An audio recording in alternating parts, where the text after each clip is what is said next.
मंत्री था और वर्तमान में हरियाणा के माननीय मुख्यमंत्री जी के राजनीतिक सलाहकार और डूंगरपुर जिला भारतीय जनता पार्टी के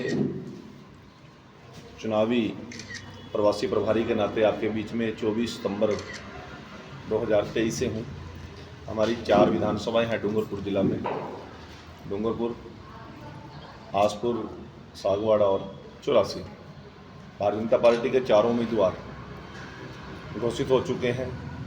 4 उम्मीदवारों के नामांकन हो चुके हैं और भारतीय जनता पार्टी की पूरी टीम ने 4 विधानसभा में अपना सक्रियता से काम शुरू किया है।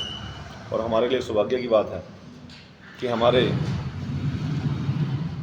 84 विधानसभा के नॉमिनेशन में झारखंड के पूर्व मुख्यमंत्री अर्जुन मुंडा जी और आजकल वो केंद्रीय मंत्री हैं हमारे जनजाति विभाग के, और डूंगरपुर में हमारे प्रदेश महामंत्री आदरणीय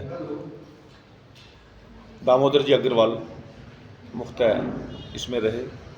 मैं आज एक बहुत बड़ी गंभीर समस्या जो डूंगरपुर जिला के लिए एक बहुत बड़ी समस्या है, जिसके लिए केंद्र ने तो प्रयास किए परंतु प्रदेश सरकार की नाकामी के कारण आज डूंगरपुर का प्रत्येक मतदाता जिससे प्रभावित है, चाहे वो डॉक्टर है, चाहे वो वकील है, चाहे वो पत्रकार बंधु है, चाहे वो सामान्य व्यक्ति है, जल जीवन मिशन के तहत केंद्र की सरकार ने जो बजट दिया और बजट देने के बाद 2,57,252 घरों में नल से कनेक्शन हमने करना था पूरे जिला के अंदर, परंतु नकारा और बेपरवाह सरकार ने केवल कांग्रेस के लोग नारा देते हैं कि हम आदिवासी क्षेत्र का ध्यान रखेंगे वोट लेने तक, परंतु वोट लेने के बाद जो परिस्थितियां बनती हैं उसमें कभी वो गंभीरता के साथ लोगों के साथ खड़े नज़र नहीं आती।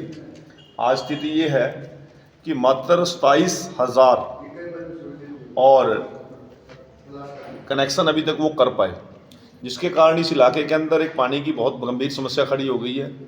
और आने वाले दिनों के अंदर जिस प्रकार से इस वर्ष वर्षा कम हुई है, मुझे लगता है कि ये आने वाले दिनों में गंभीर समस्या बन जाएगी।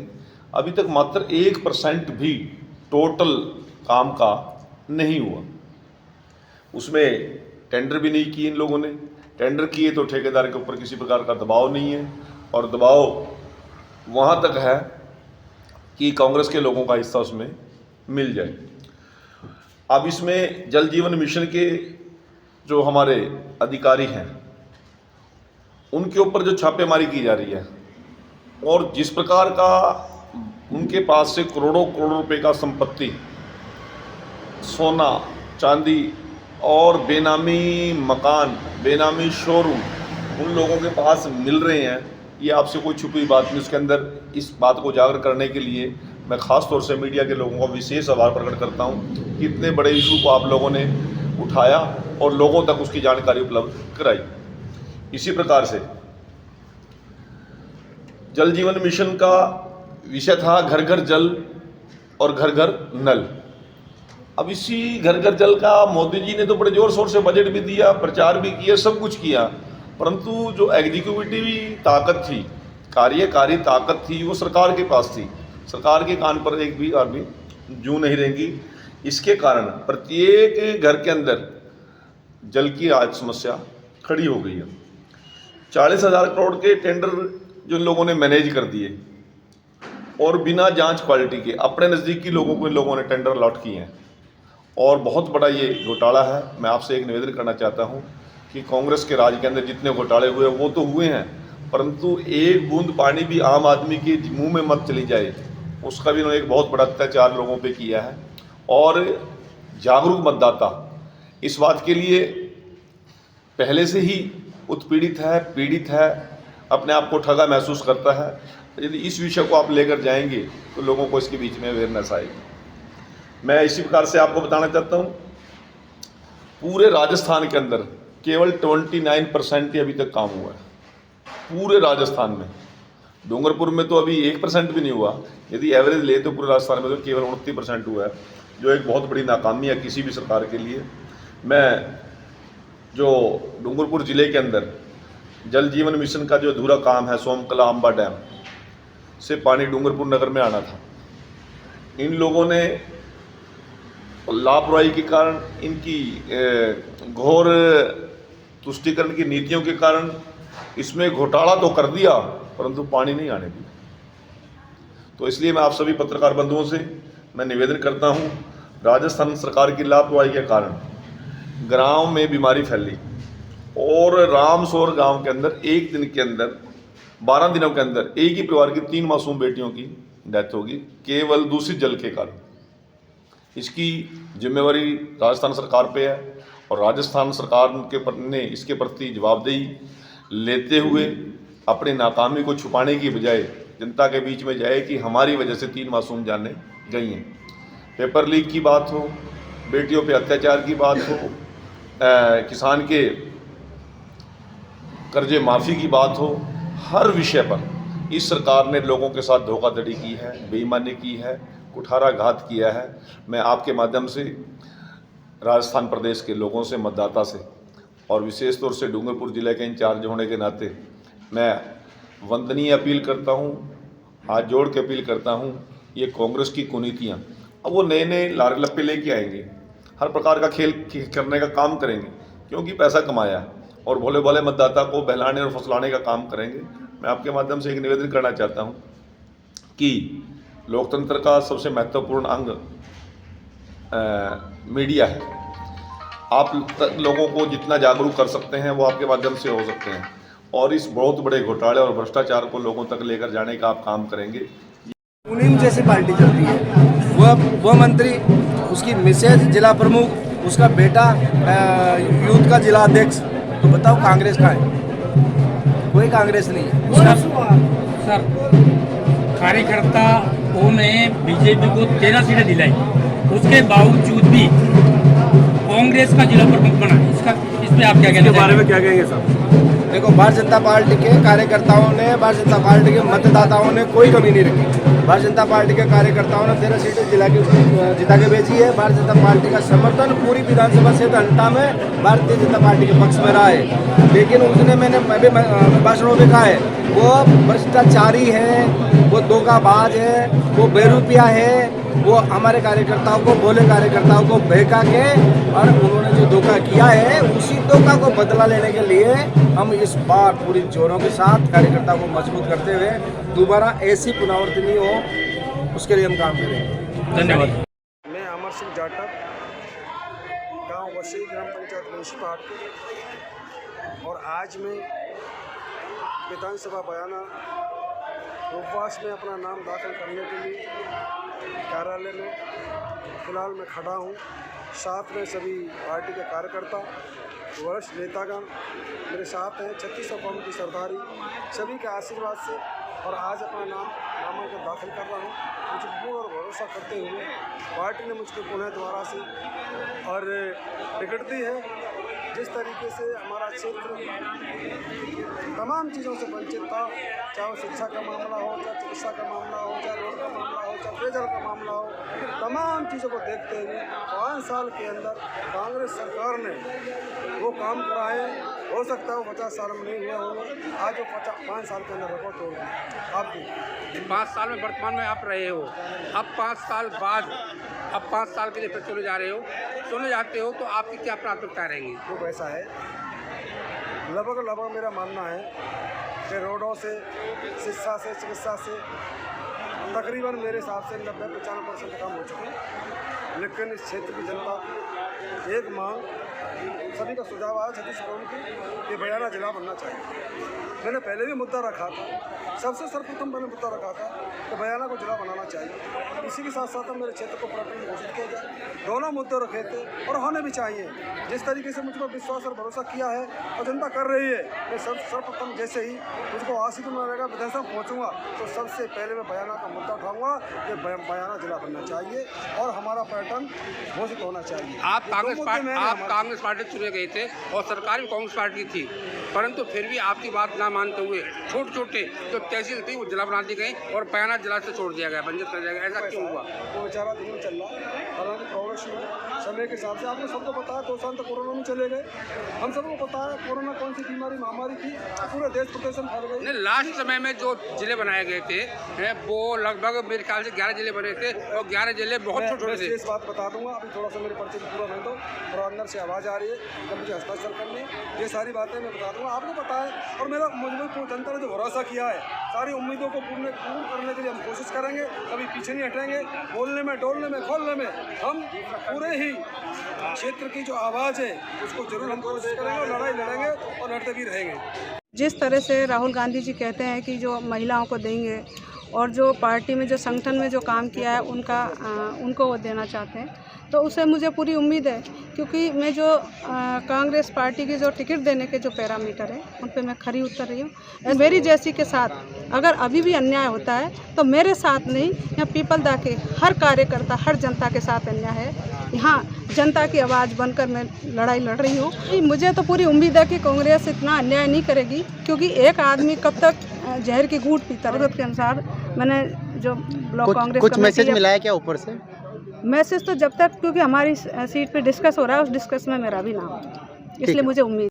मदन मोहन भंडारी है और मैं वर्तमान में EN पद से मैंने BRS लिया है और यहाँ बहुजन समाज पार्टी से आज मैंने नामांकन दाखिल किया है और गांव खेड़ा ठाकुर का रहने वाला हूँ। किस मुद्दों को लेकर आपके नाम में आया?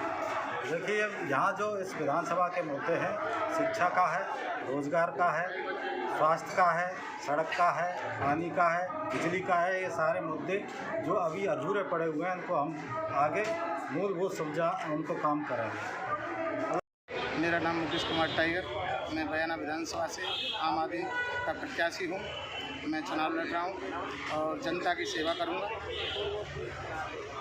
राम राम साहब, मैं डॉक्टर ऋतु बनावत बयाना विधानसभा क्षेत्र से और जनता के टिकट पर चुनाव लड़ने जा रही हूँ। जनता के आशीर्वाद से और जन समर्थन के आधार पर मैंने आज अपना पर्चा दाखिल किया है और 25 नवंबर को जनता से यही अपील करती हूँ कि जैसे आज तक आपने मेरा साथ निभाया है, उससे भी ज़्यादा जोर शोर से साथ निभाए, क्योंकि आपकी ये बहू बेटी 14 साल से आपके बीच संघर्ष कर रही है, दर दर भटक रही है। एक बार दिवाली मनाने का अधिकार अपनी इस बेटी, अपनी इस बहू को दे, यही कहना चाहती हूँ।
वंदे मातरम, वंदे मातरम।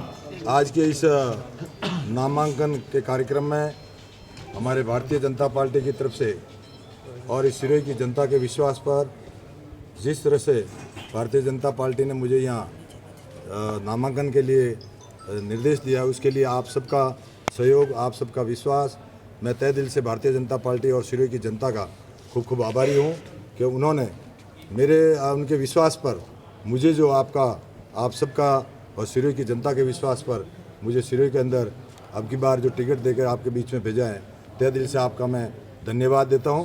और विशेष तौर से आप सबसे निवेदन करता हूं कि 2013 से लेकर 2018 के चक्र में जो विकास के काम हुए थे, उस विकास के काम को जिस तरह से अवरुद्ध किया गया और उसको रोका गया, और रोक करके आने वाले समय में मैं समझता हूं कि भारतीय जनता पार्टी के इस मिशन में हम सफल होंगे।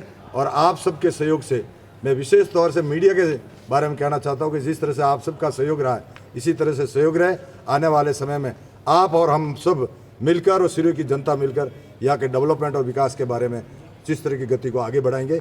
इसी के साथ जय हिंद, जय भारत। सर, अगले 5 साल का क्या विजन रहेगा जीतते हैं तो? आने वाले समय में जिस तरह से मैं समझता हूं कि हिंदुस्तान के अंदर मोदी जी का जो विजन चल रहा है, उसी विजन को लेकर हम राजस्थान के अंदर भी चलेंगे, क्योंकि आने वाले समय में राजस्थान में डबल इंजन की सरकार होगी, और डबल इंजन की सरकार होगी तो मैं समझता हूं कि उस विजन में हम सफल होंगे। इसी के साथ जय हिंद। कल संयम जी यहाँ बोले थे कि उनके 5 साल के राज में भरपूर गवर्नेंस रही है, कोई भ्रष्टाचार नहीं, राम राज है, क्या कहना है आपका? मैं समझता हूं कि जिस तरह से ये 5 साल का जो शासन रहा है जनता के लिए, भ्रष्टाचार, कुशासन, और जिस तरह से आज भूख, भय और भ्रष्टाचार का जो आलम है, और विशेष तौर से यहाँ के जो विधायक थे, मैं समझता हूँ कि हमारे लिए बहुत बड़ी दुर्भाग्य की बात है कि जिस तरह से आज हॉस्पिटल में से अगर बच्चे को उठाकर कुत्ते ले जाए तो ये हमारे लिए बहुत बड़ी दुर्भाग्य की बात है। मैंने ऐसा शासन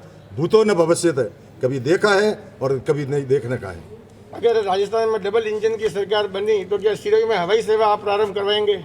मेरा ये मकसद है कि आने वाले समय में आज पूरे हिंदुस्तान में पूरे मोदी जी का जो सपना है, और पहले भी आपने देखा कि जिस तरह से भारतीय जनता पार्टी का 2013 से 2018 तक शासन रहा, उसमें जैसलमेर को भी जोड़ा था। ऐसे कई क्षेत्र थे जो हवाई सेवा से भी जुड़े थे, और आने वाले समय में हमारा सिरोही का हमारा 2-3 मिशन है कि उस मिशन में हम सफल होंगे, यही हमारी भावना है। विशेष तौर से आज सिरोही पर्यटन की दृष्टि से समझता हूँ कि पूरे हिंदुस्तान में इस माउंट आबू का नाम है, सिरोही का नाम है।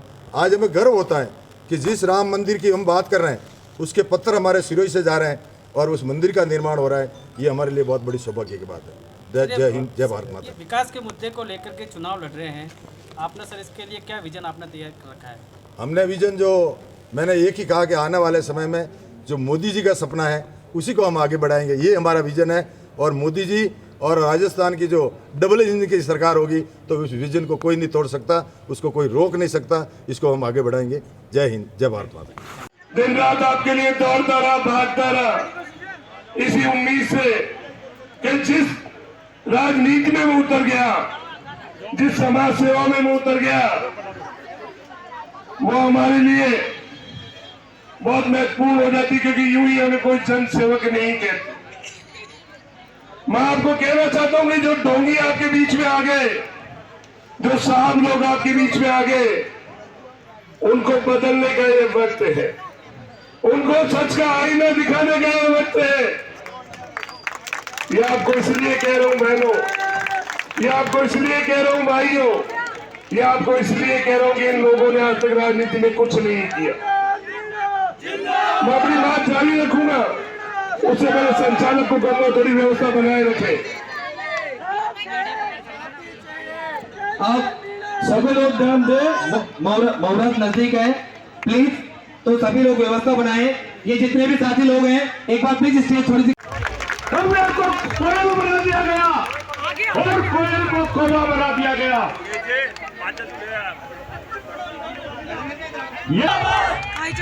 ये राम भक्त है, ये हिंदुत्व योद्धा है, ये वही चेहरा है जिसके अंदर, जिसके रग रग में देशभक्ति का खून भरा हुआ है। ये वही चेहरा है जो लाल चौक पर बस्सी का नाम रोशन करके आया था। जहाँ किसान पुत्र, ये धरती पुत्र है, ये आसमान से गिरा हुआ नहीं है, ये जमीन से जुड़ा हुआ व्यक्ति है। अरे मेरे भाइयों, ऐसा कैंडिडेट चाहिए मैंने 4 भुजा नाक बलात्कार हो गए हो, कहीं मर्डर हो गए हो, कहीं अपहरण हो गए हो, कहीं आपने याद किया हो और ये चेहरा वहां नहीं गया हो। धर्म प्रिय चेहरा है। मुझे ज्यादा तो याद नहीं है जब राजा धोक के अंदर जग हुआ था, पता नहीं 5100 रुपए इन्होंने दिए थे या 51,000 रुपए दिए थे। जहां जहां इस योद्धा को याद करते हैं वहां तुरंत को लेकर के हम मैदान में उतरे।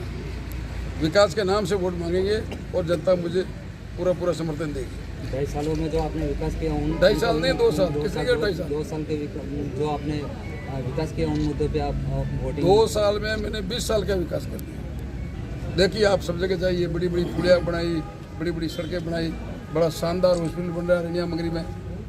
किसी ज़माने में कभी देखा ही नहीं होगा, जिला स्तर का हॉस्पिटल बन रहा है। जो अहमदाबाद और उदयपुर में जो इलाज होता था वो धरियाज में होगा। 25 डॉक्टर बैठेंगे यहाँ, 50-60 नर्सिंग स्टाफ बैठेगा, पूरी सारी मशीनरियाँ लगेगी और सबका इलाज यही होगा, सस्ता इलाज। बेरोजगार युवाओं के लिए आप अगर चुनाव जीतते हैं तो क्या? बेरोजगार युवाओं के लिए भी रोजगार की पैरवी करेंगे सरकार को। और हमारे टाइम में हमने TSP एरिया लागू किया, 60% से हमने 37% किया, तभी तो हमारे ट्राइबल के लोग यहाँ नौकरी लगे। बाकी तो पहले कहाँ लगते थे, गिने चुने लगते थे, अब थोक के भाव लग रहे हैं, आगे भी लगाएंगे। किन मुद्दों को लेकर चुनाव लड़ रहे हैं? बहुजन समाज पार्टी से हिंडौन विधानसभा क्षेत्र से चुनाव लड़ रहे हैं। हिंडौन विधानसभा क्षेत्र चिगली रिजर्व है, लेकिन हिंडौन विधानसभा क्षेत्र में जो विकास होना चाहिए वो चहुमुखी विकास रुक गया। पानी है, बिजली है, सड़क है, चिकित्सा है, शिक्षा है, रोजगार है, जैसे मुद्दे लॉक हो चुके हैं, बंद हो चुके हैं। यहाँ हिंडौन विधानसभा क्षेत्र भ्रष्टाचार का अड्डा बन चुका है। अवैध शराब की दुकानें खोली गई हैं, यहाँ तक कि सट्टे के अड्डे खुल चुके हैं। आज एजुकेशन का लेवल बढ़ाने के लिए सामुदायिक भवन बननी चाहिए, लाइब्रेरियाँ बननी चाहिए, जिससे सब समाज के बच्चे पढ़ लिख कर SP, collector, doctor, engineer, captain, magistrate बन सकें।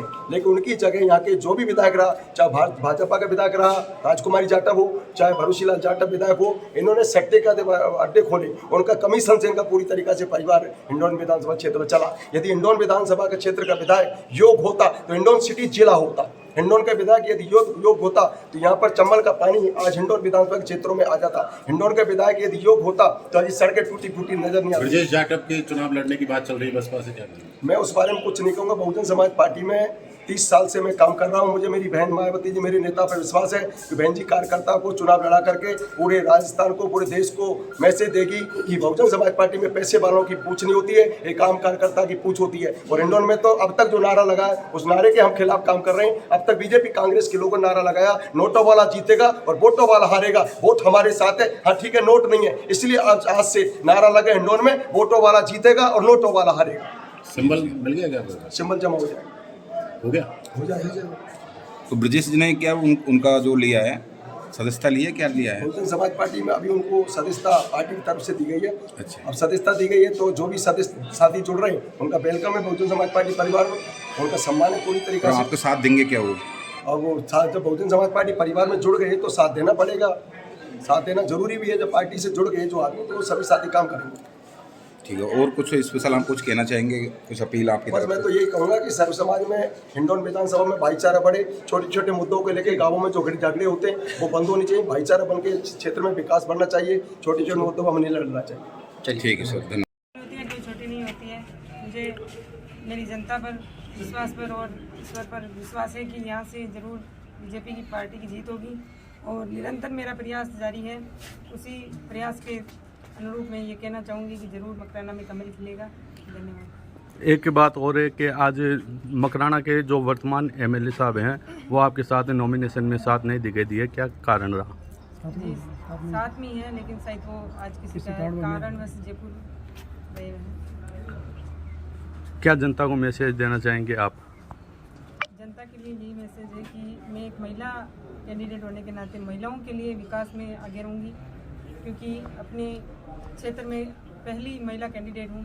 मेरे हिसाब से 1972 में कोई महिला कैंडिडेट थी, उसके बाद में मेरा नंबर आया है। तो मैं ज़रूर महिलाओं के उत्थान के लिए और बालिका शिक्षा, नारी सशक्तिकरण के साथ में कंधे से कंधे मिलाकर और बीजेपी पार्टी की जो जन कल्याणकारी योजनाएं हैं उनके बारे में और उनसे ज़रूर सभी को लाभान्वित करवाने की कोशिश करूँगा।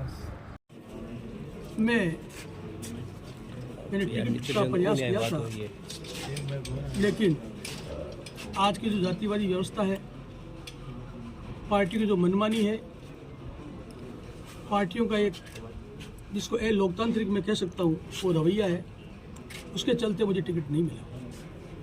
और जब मैं जनता के पास आया तो जनता ने मुझे एक ही बात कही और मैंने पूछा भी कि मुझे क्या करना चाहिए। जनता ने मुझे कहा आपको इलेक्शन लड़ना चाहिए। तो फिर मैंने इसकी तैयारी की और आज जो आप देख रहे हो मैं नॉमिनेशन कर रहा हूँ। मैं एक ऐसी फौज का कैप्टन हूँ जो मोर्चा संभालने के बाद भी पीछे नहीं हटता। और मैं तो कहता हूँ कि यदि ऐसी फौज का कोई कैप्टन हो और वो मोर्चे पे जाने के बाद पीछे हट जाए तो फौज को उसको गोली मार देनी चाहिए। ये बात मैं इसलिए कह रहा हूँ क्योंकि मुझे कई लोगों ने कहा कि आप क्या समर्थन देंगे। उसके उपलक्ष्य में ये बात मैं कह रहा हूँ कि मैं 36 कौम की एक फौज का कैप्टन समझ लीजिए। आज तो मैं कैप्टन हूँ। आप मकराना की राजनीति में बड़ा चेहरा माने जाते हो, पूर्व प्रधान भी रहे हो और इस बार आपने निर्दलीय प्रत्याशी के तौर पर फार्म भरा है और कांग्रेस बीजेपी ने भी अपने कैंडिडेट उतार दिए हैं।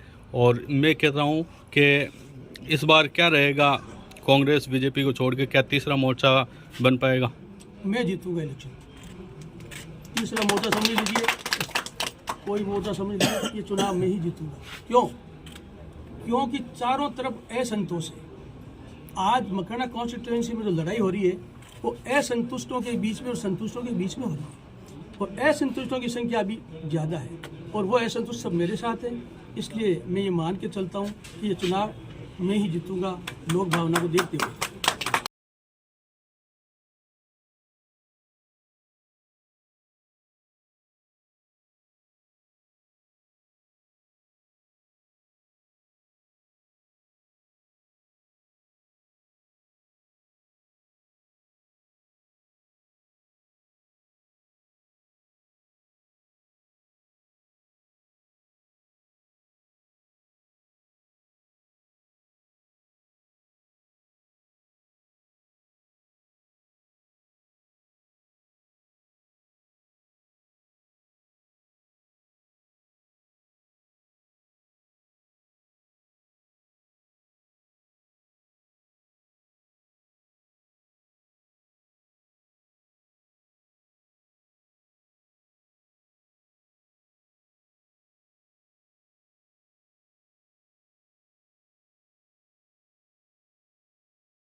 सबसे पहले तो मैं केंद्रीय नेतृत्व और प्रदेश नेतृत्व भाजपा को धन्यवाद देना चाहूँगा कि उन्होंने मेरे पर चौथी बार विश्वास व्यक्त करते हुए मेरे को प्रत्याशी के रूप में खाजोड़ा विधानसभा से उतारा है। हम रही बात मुद्दों की, क्षेत्र विस्थापित लोग वो हैं, यहाँ पे सिंचित क्षेत्र पे निर्भर हैं। ऐसी परिस्थिति में सिंचाई व्यवस्था को सुदृढ़ करने के लिए, अंतिम छोर पे पानी पहुँचाने के लिए, नहरों को सुदृढ़ीकरण करने के लिए, स्कूलों की व्यवस्था सुचारू चालू करने के लिए, टीचर्स वगैरह कॉलेज में लेक्चर्स वगैरह सब उसमें लगाने के लिए, सब मुद्दे चिकित्सा, शिक्षा, स्वास्थ्य, सब क्षेत्र में हम काम करेंगे और क्षेत्र में जो जितने भी चहुमुखी विकास के लिए जरूरत होगी उसको सब हम जनता की अपेक्षाओं पे खरा उतरेंगे। सर 10 साल तक आप विधायक रहे हैं, ऐसे कौन से कार्य बाकी है जिसको आप प्राथमिकता से करेंगे? अभी तो बहुत सारे कार्य बाकी हैं। विकास की कोई कमी नहीं होती है क्षेत्र में। विकास हर समय सतत प्रक्रिया है, हर समय जरूरत होती है। बहुत सारे विकास अधूरे पड़े हैं, उनको हम पूरा करेंगे। आपके सामने एक चुनौती भी है ना सर, आपके सामने कैबिनेट मंत्री जो कांग्रेस के प्रत्याशी, ये चुनौती हम चाहे वो कैबिनेट मंत्री हो चाहे मुख्यमंत्री हो, सबको जनता के बीच में जाना पड़ता है।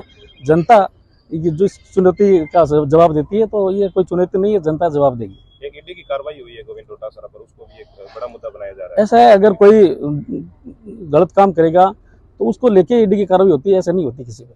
और वर्तमान जो विधायक रामकेश जी जो कांग्रेस प्रत्याशी है वो चुनाव जीता भी था, इस बारे में कुछ नहीं है। देखो ऐसा है, श्रीमान रामकेश मीणा जी ने 5 के लिए कोई काम नहीं किया। वो मुख्यमंत्री के सलाहकार है और मुख्यमंत्री जी ने इसी गंगापुर सिटी की मीटिंग में बोला था कि विधायक मांगते मांगते थक जाएंगे, मैं देते देते नहीं थकूंगा। इसका मतलब उन्होंने 5 की कोई डिमांड नहीं करी, और यदि 5 की डिमांड करते तो उसका समाधान संभव था। जैसे अगर आप सबको ध्यान हो, जब राहुल गांधी की भारत जोड़ो यात्रा हो रही थी उस समय विजय बैसला और उनके और साथियों ने कहा कि हम राजस्थान में एंट्री नहीं करने देंगे, हमारी मांग पूरी नहीं होगी। तो तुरंत मुख्यमंत्री जी ने अशोक चांदना और हवाना दोनों को वहां भेजा, अपनी कम्युनिटी को संतुष्ट किया और भारत जोड़ो यात्रा प्रारंभ हुई। वहां से कोई व्यवधान उसमें समाप्त हो गया।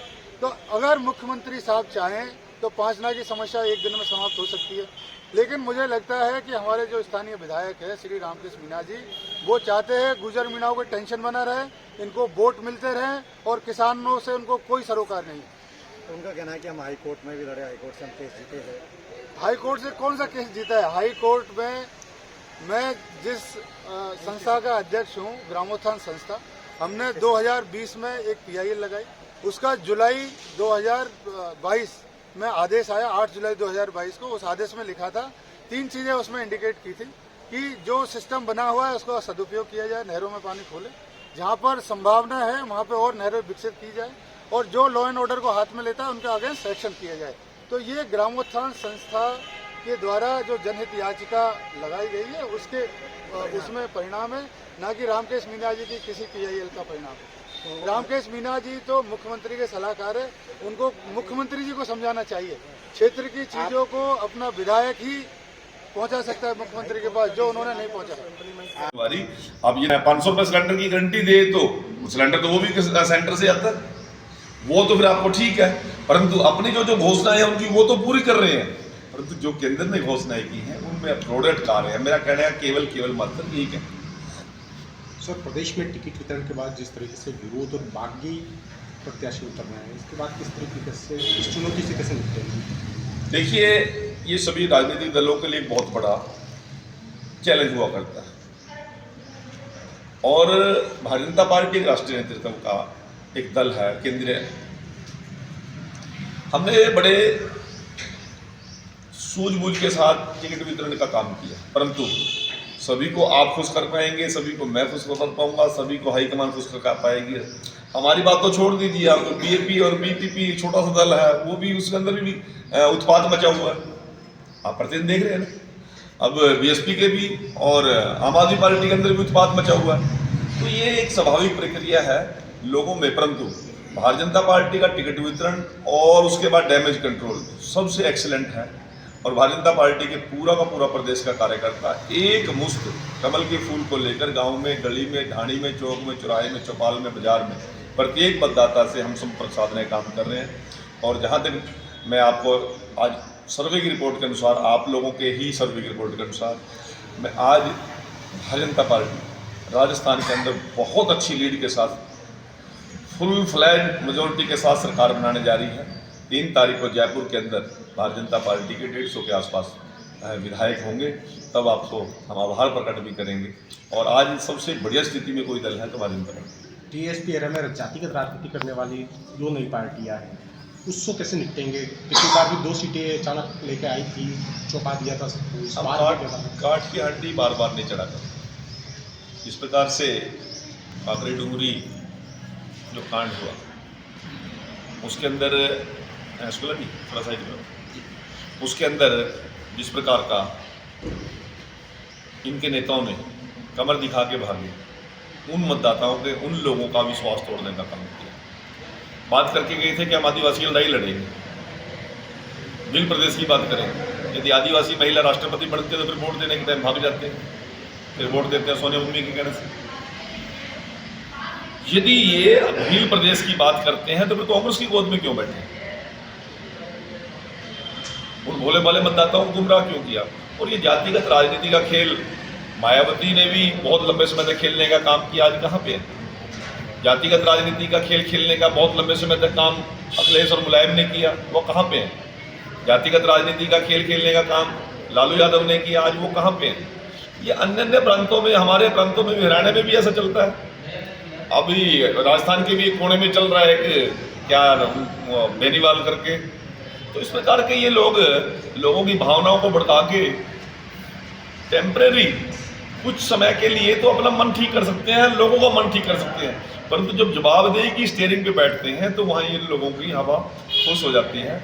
और अब मुझे जब मैं लगभग 1 महीना से आपके बीच में हूँ यहाँ पर, बहुत से मतदाता से, बहुत से आम लोगों से, सामान्य लोगों से मिलकर बात करने का जब काम हम मिले तो लोगों ने एक ही बात कहा कि जिस प्रकार इन लोगों ने लोगों की भावनाएं भड़काकर इस क्षेत्र के शांत क्षेत्र को और देश की तरक्की में योगदान देने वाले क्षेत्र को जिन्होंने उत्पादित करने का काम किया, इस प्रकार से आज अन्य समाज के लोग बड़े भयभीत हैं और वो दोबारा ऐसी गलती नहीं करेंगे और केवल आने वाली सरकार में हिस्सेदारी अपनी वो करेंगे, भारतीय जनता पार्टी की सरकार में हिस्सेदारी करेंगे। मैं भील समाज के लोगों से, बहुत से लोगों से मिला हूँ, उनका भी मन ये है कि इस बार हम भारतीय जनता पार्टी की सरकार केंद्र में और राजस्थान में लेके आएंगे और इस इलाके का पूर्ण विकास की ओर लेके जाएंगे।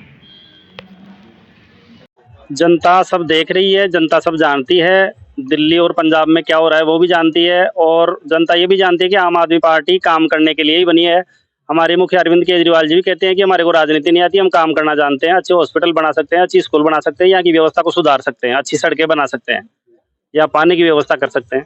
देखिए फ्री की चीजें जिस तरह से बीजेपी आरोप लगाती है कि कांग्रेस भी दे रही है, आम आदमी पार्टी भी दे रही है, तो फ्री की सेवा नहीं लेना। देखिए ये फ्री जो है, फ्री नहीं है, ये आम आदमी का अधिकार है। शिक्षा और स्वास्थ्य जो फ्री दे रहे हैं वो हर आदमी को मिलना चाहिए। शिक्षा और स्वास्थ्य का अधिकार हर आदमी को होना चाहिए, आदमी कितना भी पढ़े उसके पैसे नहीं लगने चाहिए, वो फ्री ही होना चाहिए। देश के विकास के लिए शिक्षा और चिकित्सा 2 चीजें जरूरी है। और चिकित्सा में आज आपको पता है कि हालत क्या है, छोटी मोटी बीमारी हो जाती है, 10-20 लाख रुपए लग जाते हैं। तो चिकित्सा की भी मुद्दों को लेकर जा रहे हैं आप जनता के लिए, यही सड़क, बिजली, पानी और जो हमारी अरविंद केजरीवाल जी जो गारंटियां दे करके गए हैं वो गारंटियां लेकर के जनता के बीच में जा रहे हैं।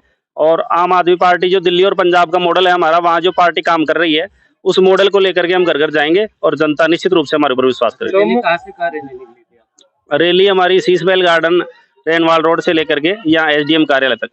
चोमू के लिए सबसे पहले आपका क्या विजन रहेगा? सबसे पहले तो सबसे बड़ा मुद्दा जो चोमू की पानी की जो समस्या है ना, सबसे पहले अगर जनता मेरे ऊपर विश्वास करती है और विधायक के रूप में चुनती है तो सबसे पहले मैं पानी की व्यवस्था करूंगा, क्योंकि यहाँ पानी की बहुत ज्यादा परेशानी है। कहीं 2 दिन से, कहीं 3 दिन से, कहीं तो बहुत ज्यादा हालत खराब, आता ही नहीं है पानी, टैंकर डलवाने पड़ते हैं।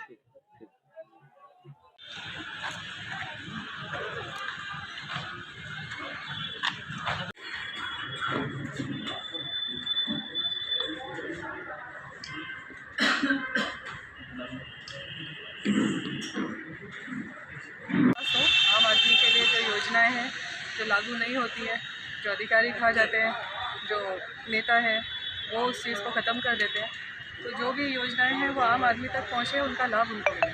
आमतौर पर ये देखा गया है कि बहुत सारे कैंडिडेट्स अपने सीरियस नहीं होते और फॉर्म भर देते हैं और फिर बाद में बड़ी पार्टियों वाले लोग आते हैं, उनको मनावरा करते हैं और वो बैठ जाते हैं। कहीं ऐसा तो आपके साथ नहीं होने जा रहा?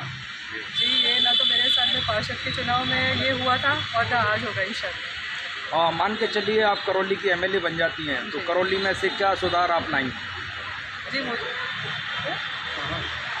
देखिए, बहुत सारे मसले हैं और मैं तो हमेशा से यही बात करती हूँ कि आम आदमी की ज़रूरत है। नहीं, सबसे बड़ी ऐसी क्या चीज़ है जो आप करौली में सुधार के रूप में देखना चाहेंगे कि ये होना चाहिए करौली के अंदर? सुधार के रूप में देखना चाहूँगी, अस्पताल को देखना चाहूँगी, बच्चों की शिक्षा व्यवस्था है उसको देखना चाहूँगी, रोज़गार है जिससे सारे लोग ही परेशान हैं, भ्रष्टाचार।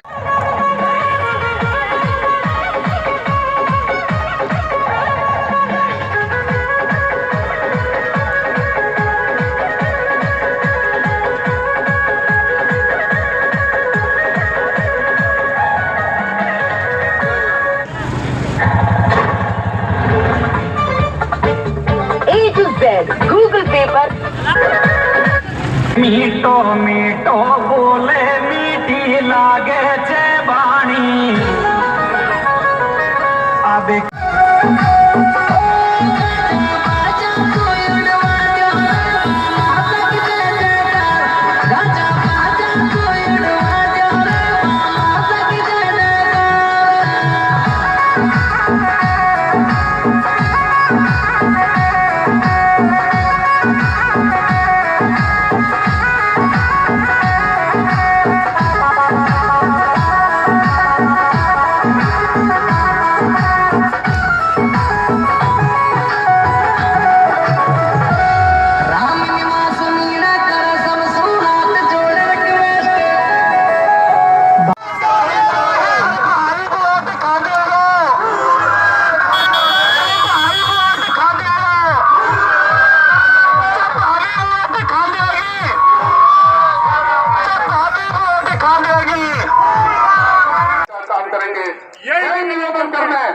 अपने परिवार के लोगों के बीच में आया हूँ। आने वाले समय में आपके बीच में रहने का मौका मिलेगा। और एक गलत में भी निकाल देना।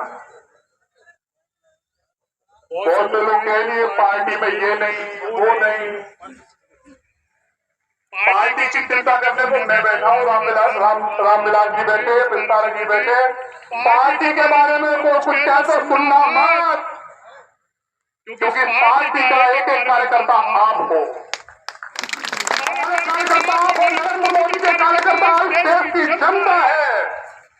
और हमारा एक एक कार्यकर्ता कल के बाद रामविलास जी के साथ कंधे से कंधा मिला के काम करेगा। ये मंच के माध्यम से मैं कहते जा रहा हूँ। इन्हीं शब्दों के साथ अपनी बात समाप्त करता हूँ। राम साहब, तो इसको कांग्रेस ने मुद्दा बना लिया और वो जगह जगह रैली और सम्मेलन करने लगे और कहने लगे कि हम तो पानी देना चाहते हैं, लेकिन केंद्र सरकार ऐसा नहीं चाहती। लांछन केंद्र सरकार को लगाते रहते। आपको भी पता है, हम सबको इस बात का पता है। मैंने आप लोगों को बताया कि मेरे जीवन का मुख्य लक्ष्य इस क्षेत्र में 3.5 करोड़ लोग हैं, उनको पेयजल सुविधा उपलब्ध कराना, साथ ही 2 लाख हेक्टेयर भूमि पर सिंचाई। इस व्यवस्था को पूरा करने के लिए हमने इसको समझा। आया है, आप पर विश्वास जताया है टोडा भीम से, क्या कहेंगे? सबसे पहले तो टिकट को लेकर क्या कहेंगे आप?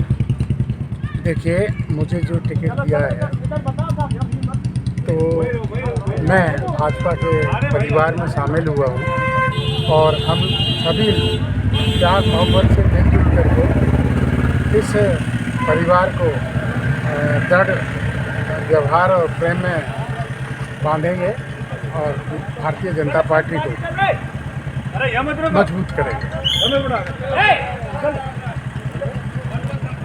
सर, आपने सबसे बड़ी आवाज़ एक इस 13 जिलों की उठाते रहे ERC की, क्या कहेंगे कि अब भाजपा में शामिल हो गए हैं और भाजपा ही आप शुरू से कहते हैं कि केंद्र सरकार इसको लागू करेगी, तो अब दोहरा लाभ आपको मिलेगा, इसे लेकर क्या कहोगे? देखिए जी, मैंने जब भाजपा को ज्वाइन किया तो ज्वाइनिंग के वक्त हमारी जल मंत्री शेखावत जी से खुल करके इस पर बात हुई और हम चाहते हैं कि डबल इंजन की सरकार बन करके हम लोग जल्दी से जल्दी ERCP को हमारे जो 13 जिले हैं उनमें हम लाएं और जन जन की प्यास बुझाएं, क्योंकि जो ये विपरीत सरकारों में आपस के आर्ग्यूमेंट होते हैं ये ख़त्म हो जाएंगे और सब मिल कर के काम करेंगे, स्टेट और केंद्र सरकार, और ये योजना जल्दी से जल्दी पूरी होगी।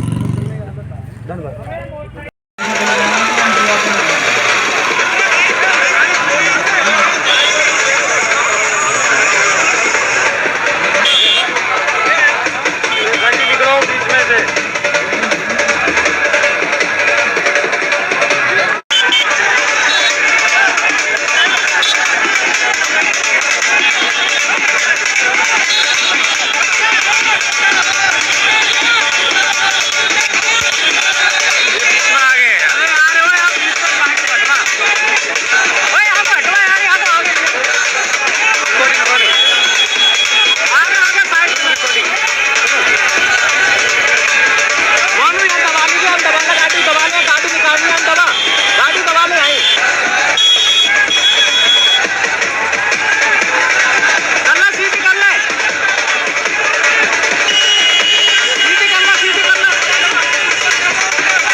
किया है तो मैं भाजपा के परिवार में शामिल हुआ हूँ और हम सभी प्यार मोहब्बत से मिलजुल करके इस परिवार को दृढ़ व्यवहार और प्रेम में बांधेंगे और भारतीय जनता पार्टी को मजबूत करेंगे।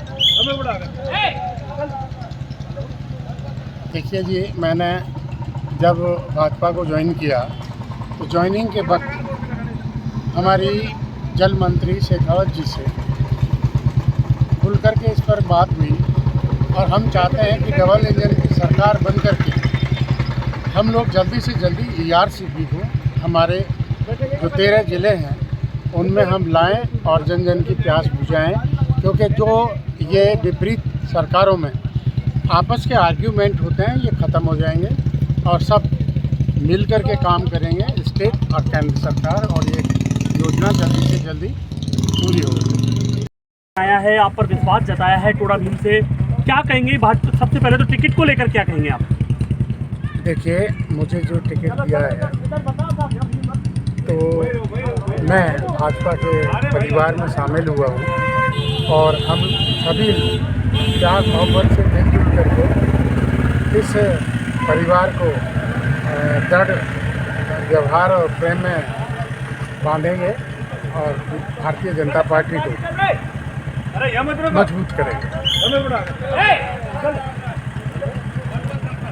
सर, आपने सबसे बड़ी आवाज़ एक इस 13 जिलों की उठाते रहे ERCP, क्या कहेंगे कि अब भाजपा में शामिल हो गए हैं और भाजपा ही आप शुरू से कहते हैं कि केंद्र सरकार इसको लागू करेगी, तो अब दोहरा लाभ आपको मिलेगा, इसे लेकर क्या कहोगे? देखिए जी, मैंने जब भाजपा को ज्वाइन किया तो ज्वाइनिंग के वक्त हमारी जल मंत्री शेखावत जी से खुल करके इस पर बात हुई और हम चाहते हैं कि डबल इंजन की सरकार बन करके हम लोग जल्दी से जल्दी ERCP को हमारे जो 13 ज़िले हैं उनमें हम लाएं और जन जन की प्यास बुझाएं, क्योंकि जो ये विपरीत सरकारों में आपस के आर्ग्यूमेंट होते हैं ये ख़त्म हो जाएंगे और सब मिल कर के काम करेंगे, स्टेट और केंद्र सरकार, और ये योजना जल्दी से जल्दी पूरी होगी।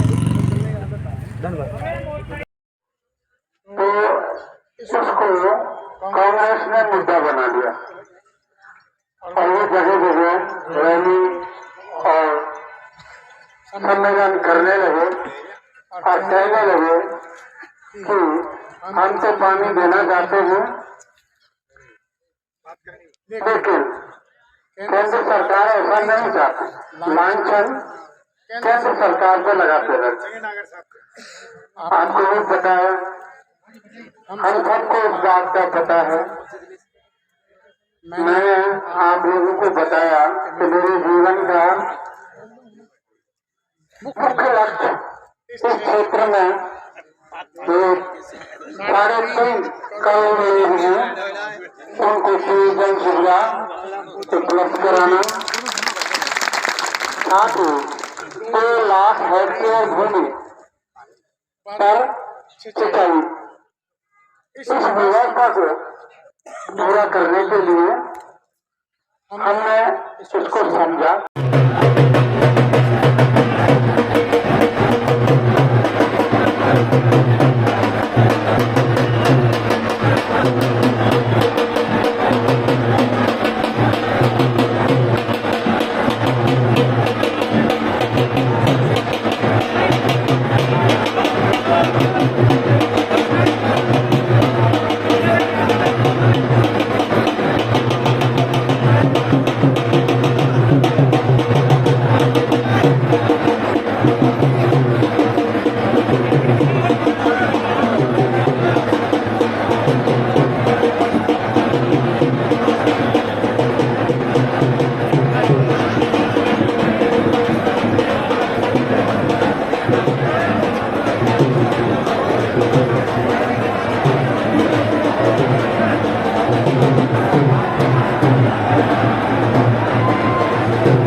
उत्साह है कार्यकर्ताओं में?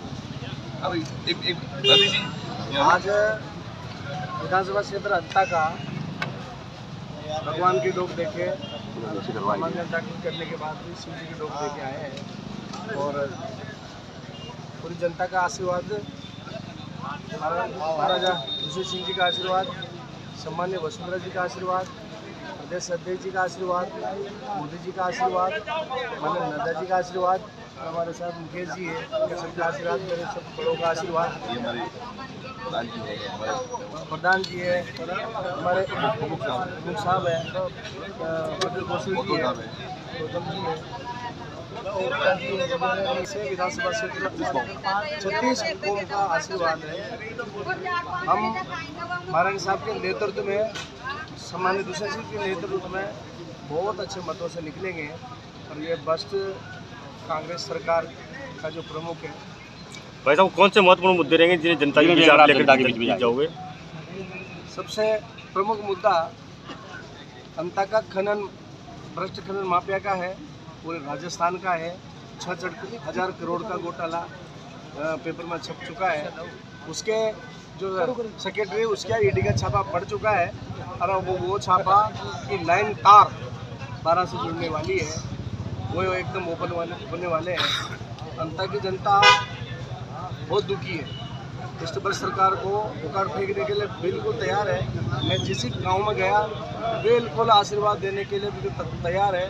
आज मतदान के बाद हम लोग प्रचार और जोरों से शुरू करेंगे और हमें दुष्यंत सिंह जी का, हमारे वसुंधरा जी का आशीर्वाद से ये सीट एकदम शानदार निकलेगी और इस आतंक का अंत सुनिश्चित है। भगवान के दरबार के सामने आप मेरा इंटरव्यू ले रहे हैं, राजा साहब की उपस्थिति में, और ये ब्राह्मण देवता और 36 कौम का आशीर्वाद हमें मिला हुआ है। हमारे समाज हमारे साथ है, मीना समाज हमारे साथ है, मानव समाज हमारे साथ है, जागरण समाज हमारे साथ है, 36 कौम हमारे साथ है, मन से साथ है, धन से साथ है और बिल्कुल आशीर्वाद देने के लिए। कांग्रेस पार्टी सब कह रही है कि भाजपा को यहाँ उम्मीदवार स्थान नहीं मिल रहा, तो उनको खिला रहे हैं। यहाँ भारतीय जनता पार्टी के इतने मजबूत कैंडिडेट है, लेकिन उनको सबको एक माला में पुराने के लिए मेरे को सुई धागा देके भेजा है राजा साहब ने। मैं एक सुई धागा गिरोकर एक साथ हम काम करेंगे तो भारतीय जनता पार्टी 100% विजय होगी। ठीक है, थैंक यू। पर्चा भरने के लिए आया हूँ। देश के आदरणीय प्रधानमंत्री जी ने, देश के पार्टी के माननीय अध्यक्ष जी ने और पार्टी ने, कमल के फूल ने डॉक्टर कंवर लाल मीणा साहब को और हमारे 36 कौम के सभी नेताओं, उनके साथ कंधे से कंधा मिला के क्षेत्र में कमल का फूल खिले, डबल इंजन की सरकार बने। इसमें आदरणीय प्रधानमंत्री जी को राजस्थान में कमल का फूल खिले, उसके साथ साथ राजस्थान की पूर्व सीएम साहब को और इस क्षेत्र के सभी कार्यकर्ताओं का प्रेम, प्यार, रिश्ता जो 34 साल का है, वो 25 तारीख को जब मतदान होगा उसमें पूरा विश्वास होगा कि भाजपा का कमल का फूल इस क्षेत्र से खिल के जाएगा और अंता में विधानसभा से भारतीय जनता पार्टी जीत के। राजस्थान में कितनी सीटों का दावा कर रहे हैं? परिवार चुनाव लड़ रहा है राजस्थान में, परिवार पूरा लड़ रहा है और देश के प्रधानमंत्री जी को देखते हुए परिवार चुनाव लड़ रहा है और उनकी अध्यक्षता में चुनाव हो रहा है।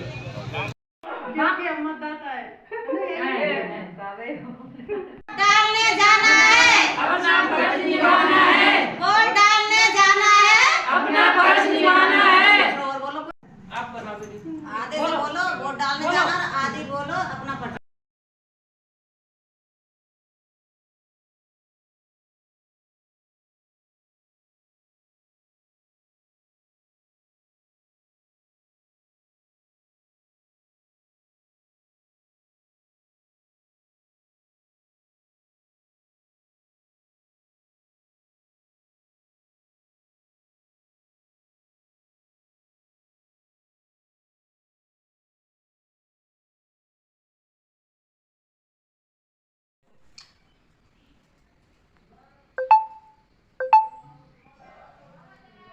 रिकॉर्डिंग में ले लम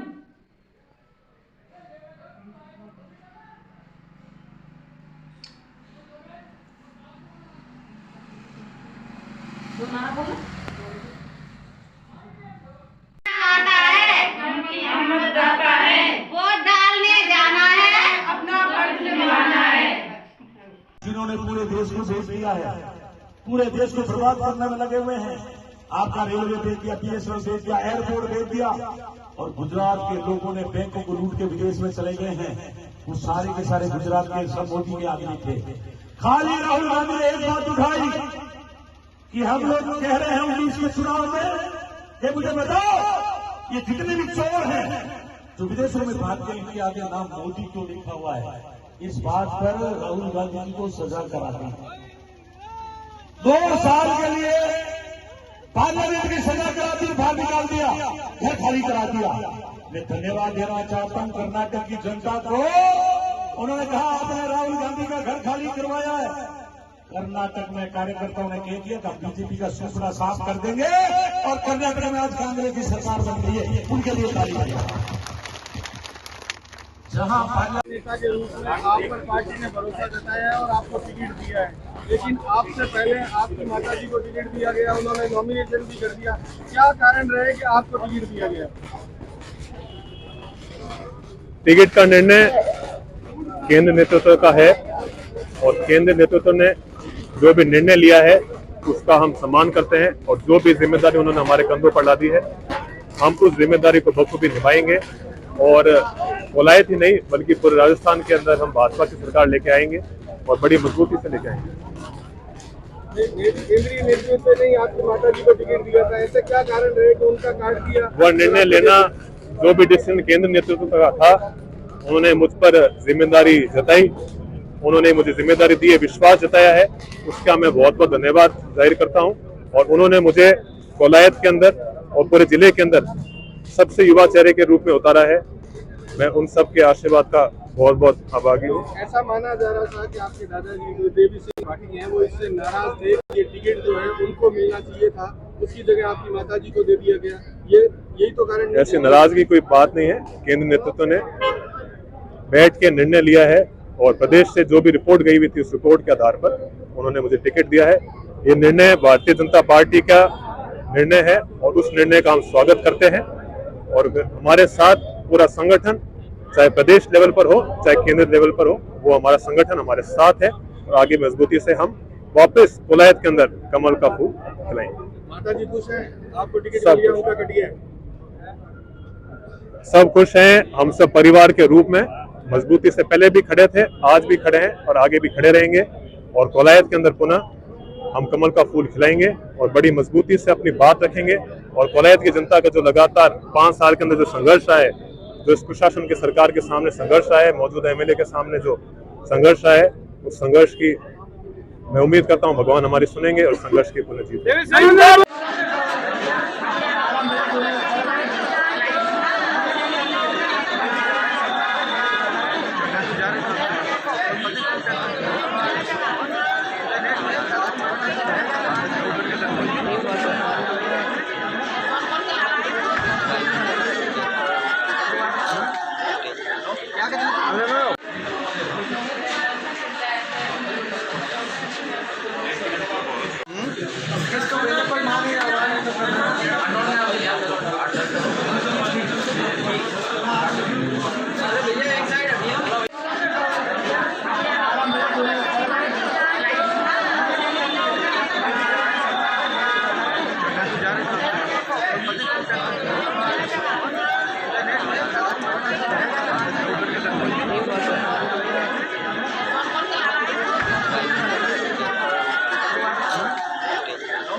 सर, आज आपने चुनाव लड़ने का ऐलान जो है वो अपनी सभा में किया है।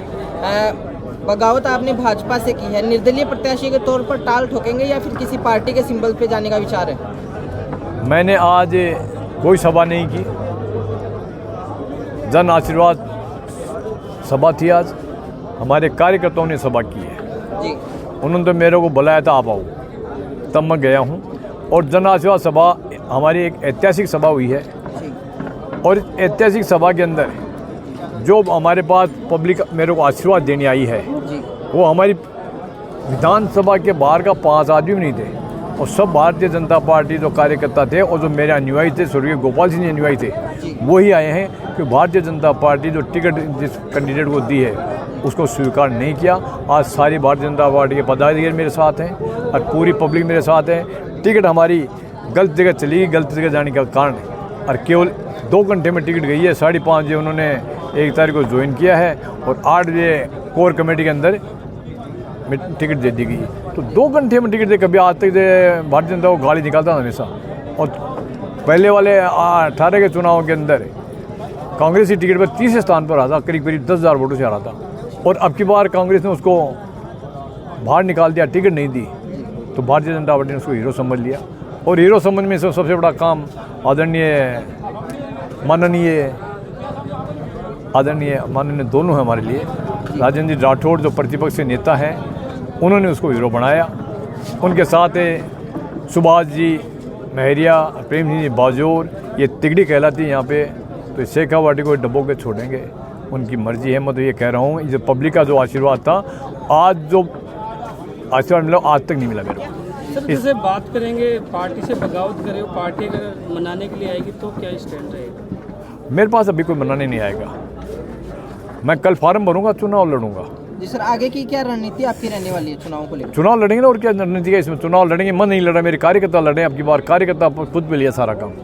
खंडेला का इतिहास रहा है, जब भी निर्दलीय टिकट कटने पे ताल ठोकी है, विजय प्राप्त की है। आपके कार्यकर्ताओं में कितना जोश है? जो पहले प्राप्त की जिन्होंने, उससे 1.5 जोश आज, या डबल जोश कहूँ मैं, क्योंकि उनकी तो वैसे कट दिया, हमारी तो टिकट कटी क्या, हमारे तो डाका पड़ा टिकट पे, हमारा तो ऑक्शन में नीलाम हो गई।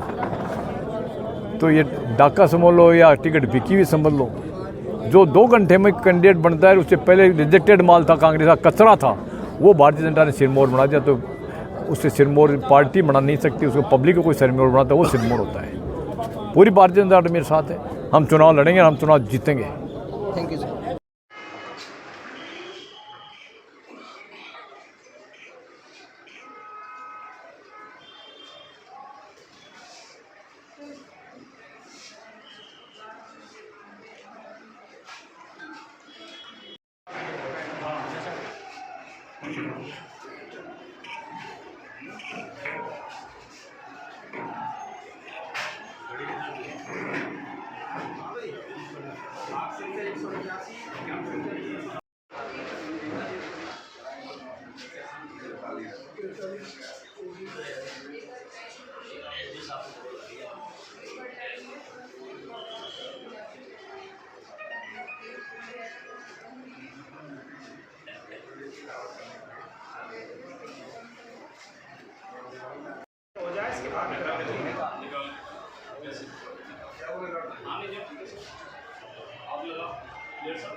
अरे मिलके कर दो सपोर्ट हमारा दिन चाटर ओके नो मिलके कर वो मत कियो हमारा दिन चाटर ओके मिलके बोला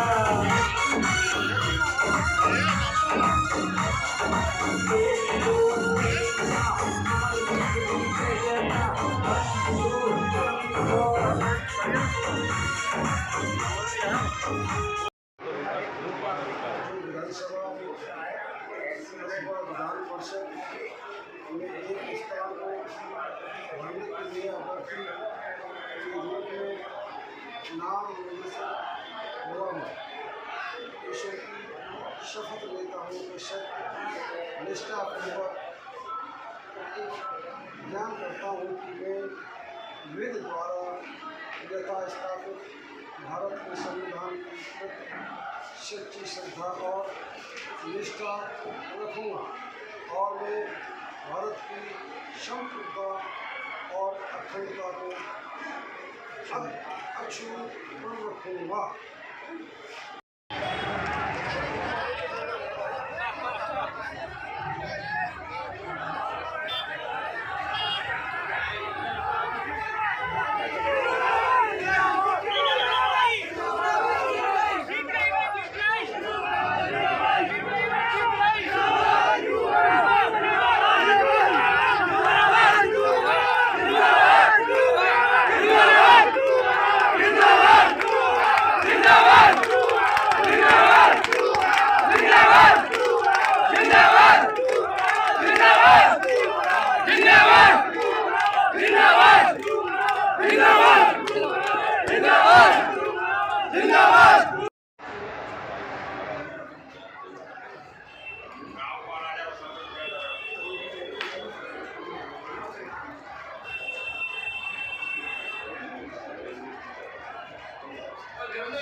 तुम थोड़ा करो, एक बार पहले तो एंट्री कर जाए ना, उसके बाद ऐसा जाए।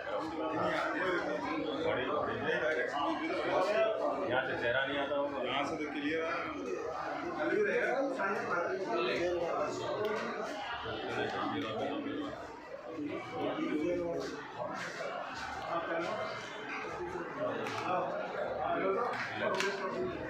मैं अमर सिंह जाटव, गांव वसई, ग्राम पंचायत म्यूनसिपाल, और आज मैं विधानसभा बयाना उपवास में अपना नाम दाखिल करने के लिए कार्यालय में फिलहाल मैं खड़ा हूं। साथ में सभी पार्टी के कार्यकर्ता, वरिष्ठ नेतागण मेरे साथ हैं। 3600 कौम की सरदारी सभी के आशीर्वाद से और आज अपना नामांकन दाखिल कर रहा हूँ। मुझे पूर्ण भरोसा करते हुए पार्टी ने मुझको पुनः दोबारा से और टिकट दी है। जिस तरीके से हमारा क्षेत्र तमाम चीज़ों से वंचित था, चाहे वो शिक्षा का मामला हो, चाहे चिकित्सा का मामला हो, चाहे रोड का मामला हो, चाहे पेयजल का मामला हो, तमाम चीज़ों को देखते हुए 5 साल के अंदर कांग्रेस सरकार ने वो काम कराए। हो सकता है वो 50 साल में नहीं हुआ होंगे, आज वो 5 साल के अंदर रिकॉर्ड तोड़ दिया। आप भी 5 साल में वर्तमान में आप रहे हो, अब 5 साल बाद अब 5 साल के लिए फिर चले जा रहे हो, चले जाते हो तो आपकी क्या प्राथमिकता रहेंगी? वो वैसा है, लगभग मेरा मानना है कि रोडों से, शिक्षा से, चिकित्सा से तकरीबन मेरे हिसाब से 90-95% काम हो चुके हैं। लेकिन इस क्षेत्र की जनता एक मांग, सभी का सुझाव आया 36 कौम की कि बयाना जिला बनना चाहिए। मैंने पहले भी मुद्दा रखा था, सबसे सर्वप्रथम मैंने मुद्दा रखा था कि बयाना को जिला बनाना चाहिए। इसी के साथ साथ मेरे क्षेत्र को पर्यटन घोषित किया जाए। दोनों मुद्दे रखे थे और होने भी चाहिए। जिस तरीके से मुझ पर विश्वास और भरोसा किया है और जनता कर रही है, मैं सर्वप्रथम जैसे ही मुझको आशीष में रहेगा विधानसभा पहुँचूँगा तो सबसे पहले मैं बयाना का मुद्दा उठाऊँगा कि बयाना जिला बनना चाहिए और हमारा पर्यटन घोषित होना चाहिए। आप कांग्रेस पार्टी चुने गए थे और सरकार भी कांग्रेस पार्टी थी, परंतु फिर भी आपकी बात ना मानते हुए छोटे छोटे जो तहसील थी वो जिला बना दी गई और बयाना जिला से छोड़ दिया गया, बंजर कर दिया गया। ऐसा क्यों हुआ? वो बेचारा दिन चल रहा है, हालांकि प्रोग्रेस समय के हिसाब से आपको सबको पता है 2 साल तक कोरोना में चले गए। हम सबको पता है कोरोना कौन सी बीमारी महामारी थी, पूरे देश प्रदेश में फैल गई। लास्ट समय में जो जिले बनाए गए थे वो लगभग मेरे ख्याल से 11 जिले बने थे और 11 जिले बहुत छोटे थे। इस बात बता दूंगा, अभी थोड़ा सा मेरे परिचय पूरा नहीं दो और अंदर से आवाज़ आ रही है जब मुझे हस्ताक्षर करनी, ये सारी बातें मैं बता दूंगा, आपको पता है। और मेरा मुझे जनता ने जो भरोसा किया है, सारी उम्मीदों को पूर्ण करने के लिए हम कोशिश करेंगे, कभी पीछे नहीं हटेंगे। बोलने में, डोलने में, खोलने में हम पूरे ही क्षेत्र की जो आवाज़ है उसको जरूर हम कोशिश करेंगे और लड़ाई लड़ेंगे और लड़ते भी रहेंगे। मदन मोहन भंडारी है और मैं वर्तमान में EN पद से मैंने BRS लिया है और यह बहुजन समाज पार्टी से आज मैंने नामांकन दाखिल किया है और गांव खेड़ा ठाकुर का रहने वाला हूं। किस मुद्दों को लेकर आप चुनाव में आए? देखिए, यहाँ जो इस विधानसभा के मुद्दे हैं, शिक्षा का है, रोजगार का है, स्वास्थ्य का है, सड़क का है, पानी का है, बिजली का है, ये सारे मुद्दे जो अभी अधूरे पड़े हुए हैं उनको हम आगे मूलभूत सुविधा उनको काम करेंगे।